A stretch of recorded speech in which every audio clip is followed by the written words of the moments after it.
So I started digging, or rather, I continued digging, anyone you want to call it.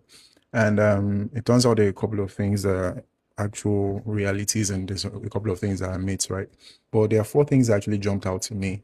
There was something I spoke about, like Googling something and actually forgetting, like if there was like 2 hours or just 1 hour in a particular spelling after like 5 minutes, right? It turns out there is an actual name for it, and it's called the Google effect. Let's use an example of a couple, right? I remember like numbers, my partner remembers directions, but the other things that we don't remember, we can just go and Google it. So that's what like Google effect is.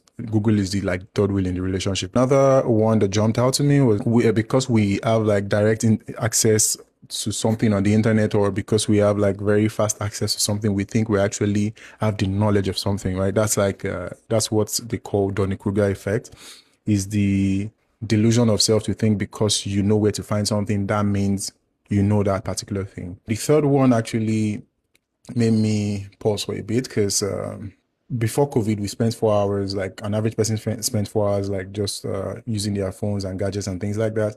But COVID then did a number on like practically all of us because afterwards, we spend an average of 7 to 8 hours. That's not talking about the overlapping times of work and actual like working, right? The most prominent one to me was like the CEOs of these tech companies, like Steve Jobs, before he actually died. He said something about his kids not using iPads. Bill Gates said something about it was until the age of 14 his kids or children started using started using phones and gadgets, right? The CEO of Snapchat, his stepson is only allowed 90 minutes on the gadget per week, not per day, per week. So practically like 13 minutes per day. And just in Silicon Valley in general, like where these tech